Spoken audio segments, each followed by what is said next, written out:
हम्म। लेकिन शायद जमील साहब, अभी जब डिटेल फैसला आएगा तब ही उसमें पता चलेगा ना कि दोनों में से क्या चीज़ पे अब इत्तेफाक किया गया है। क्या अब जो पहले था कि वोट काउंट नहीं होगा, अब अगर वोट काउंट किया जाता है तो उसके बाद नाअहली हो जाएगी, एक सजा तो रहेगी ना। नाअहली तो देखिए कॉन्स्टिट्यूशन में लिखी हुई है, वो तो जब तक कॉन्स्टिट्यूशन को अमेंड नहीं किया जाता, जो कॉन्स्टिट्यूशन के अल्फाज जो कह रहे हैं कि नाअहली होगी, नाअहली तो जरूर होगी, लेकिन वोट काउंट नहीं किया जाएगा, ये कॉन्स्टिट्यूशन में नहीं लिखा हुआ था। और इसको इस तरीके से इंटरप्रेट करना जो था वो मेरा ख्याल में वो बियॉन्ड द जुरिस्डिक्शन था। ये मेरा जाती पहले दिन से ये ओपिनियन है, आज भी ये है। लेकिन मैं अगेन कहता हूं कि ये टाइमिंग इसकी ठीक नहीं थी, और कॉन्स्टिट्यूशन ऑफ बेंच जो है उसको, उस पे ऑब्जेक्शन को एड्रेस ना करना, और इसके कॉन्सिक्वेंस में अगर कॉन्स्टिट्यूशनल अमेंडमेंट होती है तो ये सारे इस फैसले की जो दुरुस्तगी है उसके ऊपर एक बहुत बड़ा क्वेश्चन मार्क होगा, और it will not be reckoned or read or taken as a fair decision in the history.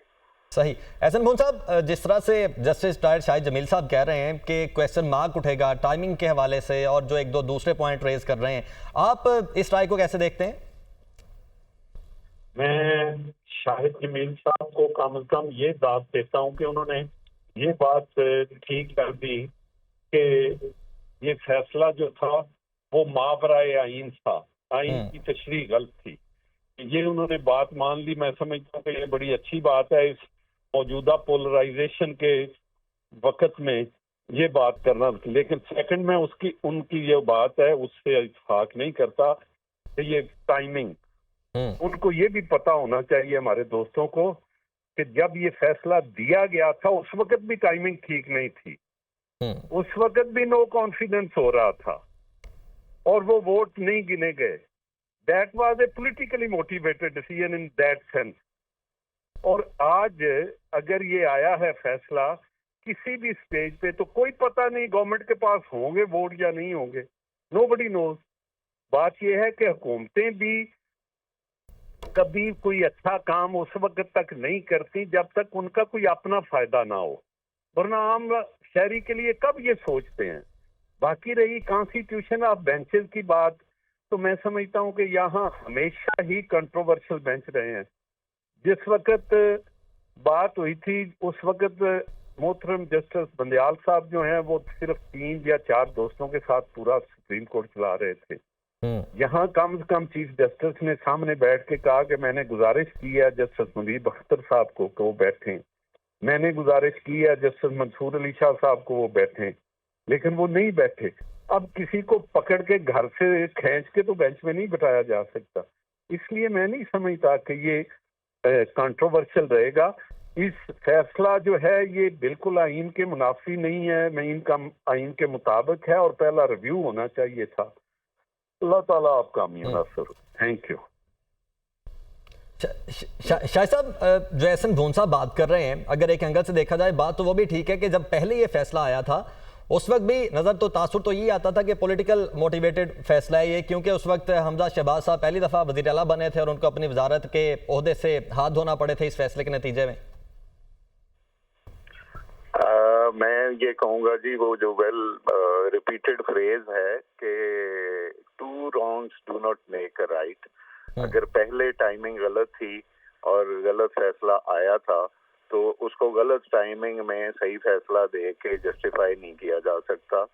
आप जो कॉन्स्टिट्यूशन ऑफ बेंच वाली बात है जिसमें मंसूर अली शाह साहब ने रिक्यूज किया, मेरा प्रिंसिपल स्टैंस ये है कि वो मैं एग्री नहीं करता बोनाफाइडी ऑर्डिनेंस के पीछे जो प्रैक्टिस एंड प्रोसीजर एक्ट को उन्होंने अमेंड किया है, वो भी एक पर्पसिव था, एक ऑब्जेक्टिव को हासिल करने के लिए था और शायद यही केस लगवा के उसको डिसाइड करने के लिए था।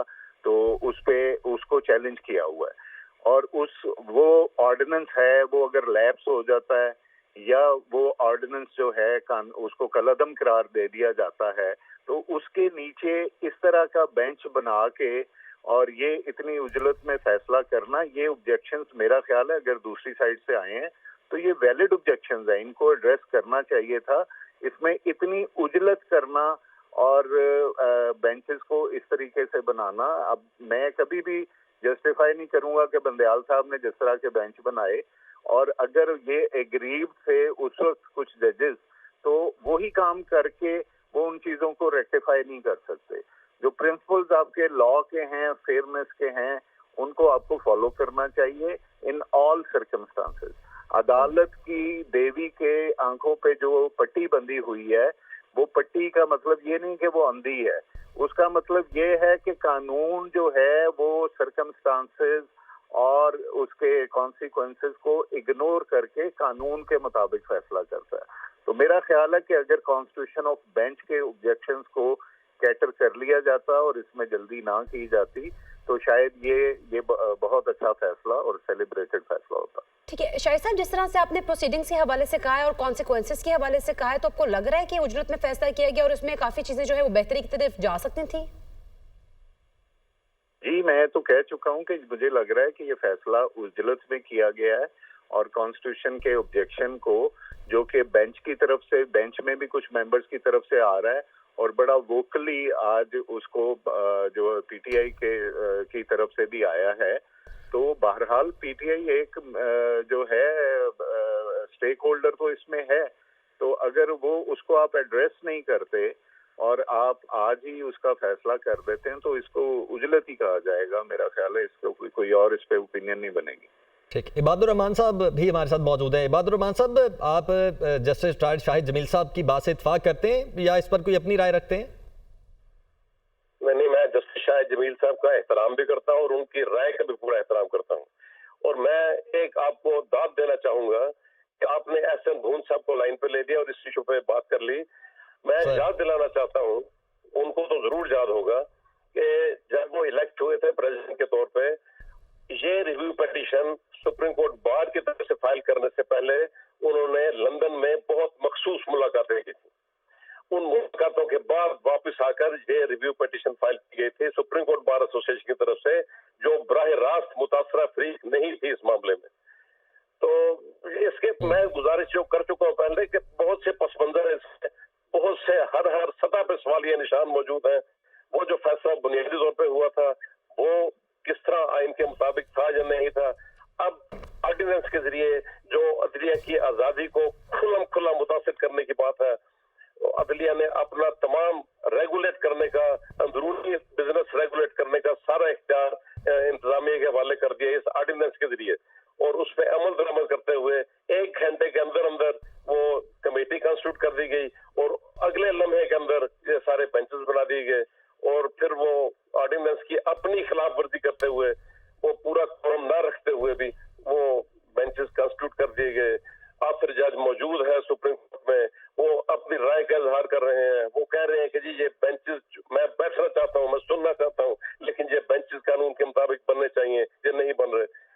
ये तमाम वावेला मौजूद है सुप्रीम कोर्ट के अंदर, ये रिजल्टमेंट मौजूद है सारी, और ये फैसले हो रहे हैं सारे। और ठीक कह रहा है शाहिद जमील कि उजलत में फैसले हो रहे हैं, और उजलत में फैसले के पीछे एक बाकायदा मंसूबाबंदी नजर आती है और राय नजर आती है ये कि उससे सब्सिक्वेंट क्या बेनिफिट्स हासिल करना चाहते हैं और कौन कौन से क्या क्या बेनिफिट्स लेना चाहते हैं।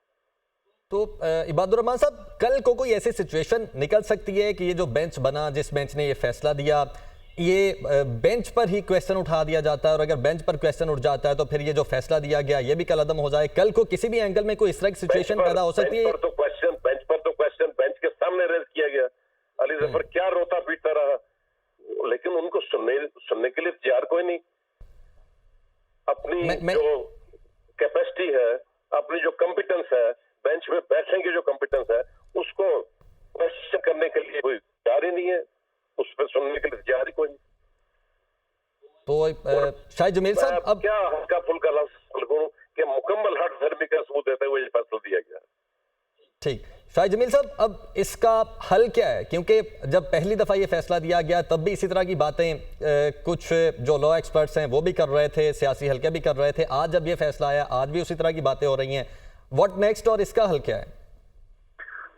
इसका हल तो है जी सिर्फ और सिर्फ सुप्रीम कोर्ट के अंदर।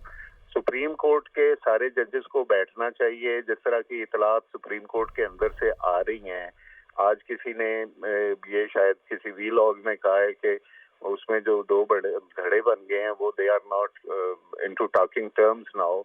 मेरा ख्याल है असल जो ज़िया है, जो नुकसान है, जो इंस्टीट्यूशन की तबाही है, वो ये है कि सारे जजेस इकट्ठे बैठ के कोई फैसला लेने को तैयार नहीं है।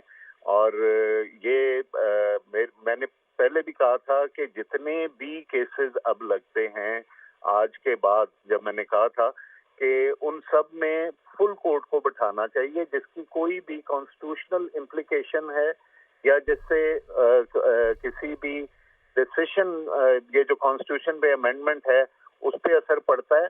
देखिए ये दीवार पे लिखा हुआ है, इसमें कोई जस्टिफिकेशन और राय की जरूरत नहीं है कि हुकूमत जो इस वक्त है बिल्कुल दिस इज बेंट अपॉन कि उसने कॉन्स्टिट्यूशन में ये वाली अमेंडमेंट्स लेके आनी है और उन्होंने ये जो जजेस उनके कहने में नहीं है उनको फिक्स करना है। बड़ी सिंपल बात है, इसको किसी और अल्फाज के लुबादे में लपेटा नहीं जा सकता। और उसके लिए डेडलाइन जो है वो 25 अक्टूबर है। 25 अक्टूबर से पहले ये काम करने हैं, जिसके लिए ऑर्डिनेंसेस भी आ रहे हैं, जिसके लिए छुट्टी वाले दिन सारे लोगों को इकट्ठा भी कर लिया जाता है। और जो प्रोसीजर है कॉन्स्टिट्यूशन को अमेंड करने का, that is quite different from the procedure to amend the ordinary law. आप उसको बुलडोज करके और विल ऑफ द पीपल को बुलडोज कर रहे हैं, तो ये चीजें जो हैं ये नजर आ रही हैं। ये तारीख तो इसको अच्छे अल्फाज में बिल्कुल याद नहीं करेगी, लेकिन हम जो हमारा नियर कमिंग इमिनेंट फ्यूचर है हम उसको तबाह करने जा रहे हैं।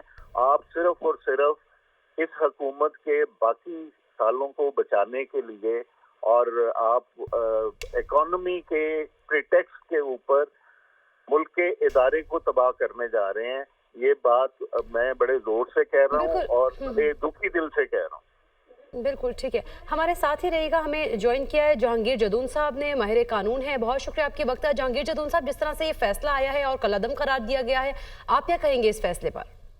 देखें, ये फैसला 100% मुतवक्के यही फैसला था कि यही आएगा। जब ये बेंच बना है और इसमें मेजॉरिटी लोगों की राय यही है कि उस वक्त जो इंटरप्रिटेशन की थी आइन की वो गलत थी और आइन को एक रीराइट, मतलब आइन कैटेगोरिकली 63A बहुत क्लियर था कि जो लोग पार्टी पार्लियामेंट्री हेड के कहने पे वोट नो कॉन्फिडेंस या कॉन्फिडेंस वोट या चीफ मिनिस्टर का इलेक्शन या प्राइम मिनिस्टर का या मनी मिल या अमेंडमेंट के अंदर वोट देंगे या अब्सटेन करेंगे उनकी मर्जी के खिलाफ, तो वो डिस्क्वालीफाई होंगे, लेकिन उनका वोट गिना जाएगा। इसमें अब आम नहीं था, लेकिन सुप्रीम कोर्ट ने समझा है कि ये चीज जो है रोक नहीं सकती, तो उन्होंने एक नई इंटरप्रिटेशन दे दी उस आर्टिकल को। तो उसमें तो एक्सपेक्टेड यही था, लेकिन इसमें अभी थोड़ा सा जो काजी साहब तो पिछले 12-1 महीने से या 12-14 महीने होने वाले हैं इनके, तो इनके चाहिए था कि ये केस पहले टेकअप कर लेते, क्योंकि अभी इसकी टाइमिंग पे बड़े सवाल उठ रहे हैं कि गवर्नमेंट जो है वो चाहती है या गवर्नमेंट का जो आईनी तरमीम आ रही है उसके पास मेजॉरिटी नहीं थी, तो उन्होंने मैनेज करके इस। ठीक, जहांगीर जदून साहब आप साथ रहेगा। तलात चौधरी साहब इस वक्त हमारे साथ मौजूद हैं। तलात चौधरी साहब, आज ये जो फैसला है कैसे देखते हैं आप इस फैसले को और क्या राय रखती है आपकी पार्टी इस फैसले के बाद? ये फैसला साकिब निसार के उन फैसलों की कंटिन्यूएशन था जिसने पाकिस्तान का बेड़ा गर्क किया, पाकिस्तान की